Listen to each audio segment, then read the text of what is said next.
नमस्कार बंधुरा बांगलार स्वादे आपनादेर सबाइके स्वागत। आज आमी जामेर आइसक्रीम बानिये देखाबो। जाम खेते अनेकेई किन्तु पछंद करेन ना, एर एकटा कषाटे टेस्ट आछे सेई कारणे।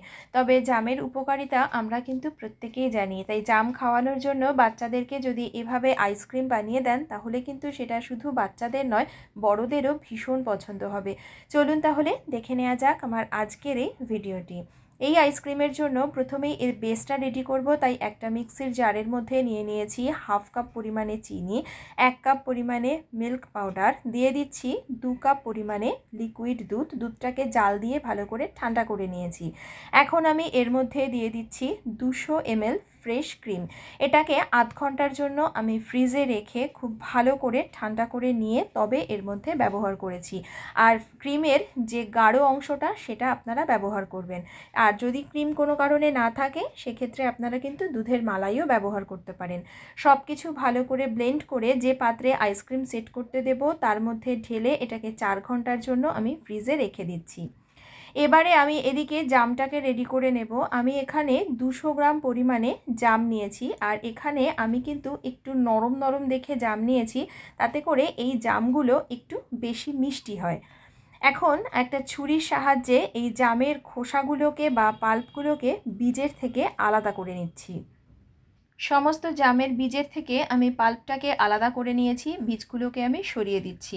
এবারে একটা ব্লেন্ডিং জারের মধ্যে আমি এই যে জামের পাল্পগুলোকে আলাদা করে নিয়েছিলাম সেটা নিয়ে নিচ্ছি। ঢাকনাটা বন্ধ করে এর একটা স্মুথ পেস্ট বানিয়ে নিচ্ছি। তবে চেষ্টা করবেন জলটা একটু কম করে ব্যবহার করতে। পেস্টটা এবার আমি গ্যাসে একটা কড়াই বসিয়ে তার মধ্যে ঢেলে নিলাম। এখন আমি তার মধ্যে দিয়ে দিচ্ছি 200 গ্রাম পরিমাণে চিনি। আমার এখানে জামের পরিমাণটাও ছিল 200 গ্রাম, তাই এখানে কিন্তু সম পরিমাণে চিনিটা ব্যবহার করতে হবে। এই মাপটা কিন্তু একদম পারফেক্ট। তবে কেউ যদি একটু কম পরিমাণে চিনি ব্যবহার করতে চান তাহলে অবশ্যই করতে পারেন।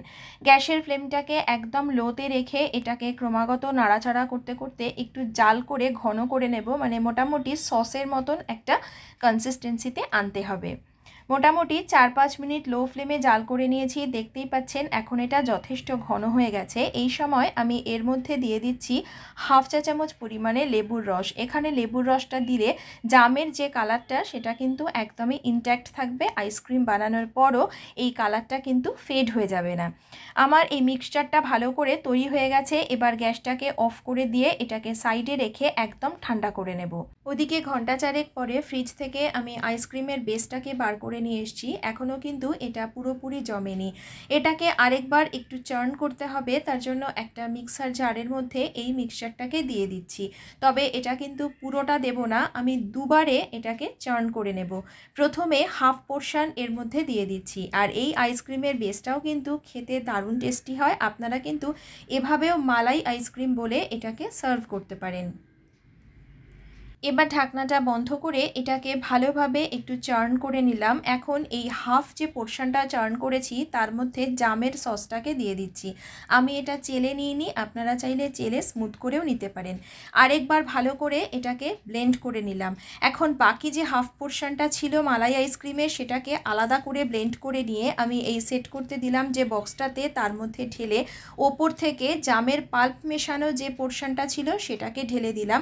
তারপর ওপর থেকে ক্লিং র্যাপ দিয়ে এটাকে ভালো করে ঢেকে দিচ্ছি। আর একটুখানি আমি টাচ করে দিয়ে দিচ্ছি যাতে করে কোনো রকম কিন্তু আইস ক্রিস্টালস তৈরি হবে না। এবার ঢাকা দিয়ে ঢেকে ফ্রিজে 5-6 ঘন্টার জন্য সেট হতে রেখে দিচ্ছি।